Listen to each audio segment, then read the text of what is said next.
nandito lang ako lagi para sa'yo. Pero sobrang proud ako sa'yo and congratulations.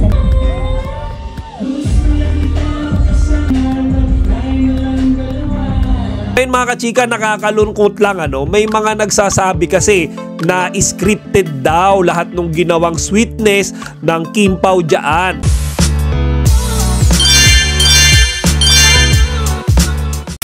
Magandang araw mga kachika! Rigel po ulit ang iyong Chika Patrol. Bago tayo magsimula mga kachika, inaanyayahan ko muna kayong mag-subscribe dito sa ating munting channel para palagi kayong updated sa mga latest at nagte-trending na mga showbiz balita. Nayanig ang buong Pilipinas, partikular na ang mga Kim Pao fans sa naging episode ngayong araw ng ASAP. Kasi mga kachika, isinelebrate nila ang kaarawan ng ating iniidolo na si Paolo Abilino. Sa totoo niyan mga kachika, bukas pa, May 13 yung birthday ni Paolo. Pero sinelebrate na nila ngayong araw, linggo, at mga kachika, yung pinaka inabangan ng lahat yung pagdalo at pagiging present ng kanyang collab team na si Kim Chiu. Kaya naman mga kachika, talagang nilanggam ang buong studio at hindi matawaran ang kilig na naramdaman ng mga Kim Pao fans na present din doon. Sa naging performance nila kanina mga kachika, feeling ko ito yung naispatan natin na pinagpapraktisan din nila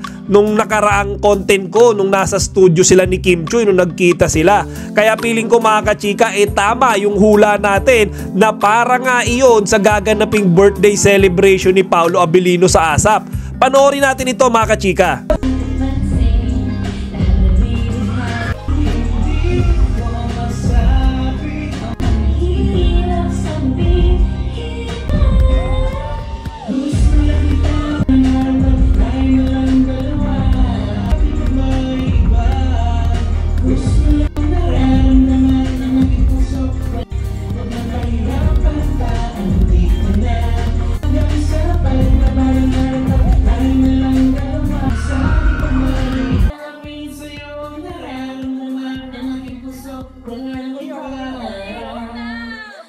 Mahirapan pa, andito na.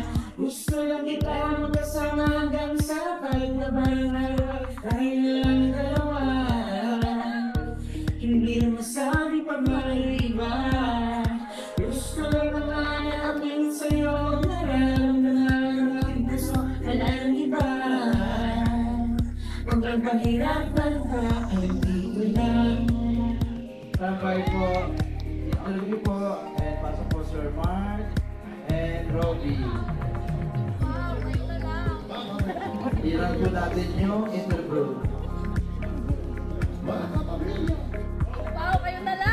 Mga kachika, kumaga panalong-panalo tayo nakita na naman natin silang magkasama. At hindi lang yan mga kachika, meron pang birthday message si Kimi sa kanyang love interest na si Paolo Abilino. Halina't pakinggan natin.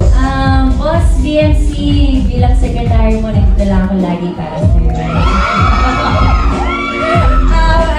Sobrang proud ako sa'yo and congratulations on everything.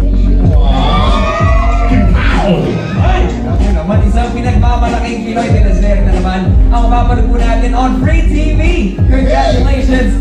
Diyan sa mensahe na yan mga kachika, makikita natin kung gaano kasinsir si Kimi sa pagsuporta kay Paolo Abilino. Ngayon mga kachika, nakakalungkot lang may mga nagsasabi kasi na scripted daw lahat ng ginawang sweetness ng Kim Pao dyan. Pero sa akin mga kachika, importante pa ba yun kung scripted o hindi? Diba? Scripted man yan o hindi, totoo man yan o hindi, pero basta nakikita natin silang magkasama, masaya sila together, nag-e-enjoy sila, kakampany yung isa't isa, yun yung mahalaga sa akin mga kachike.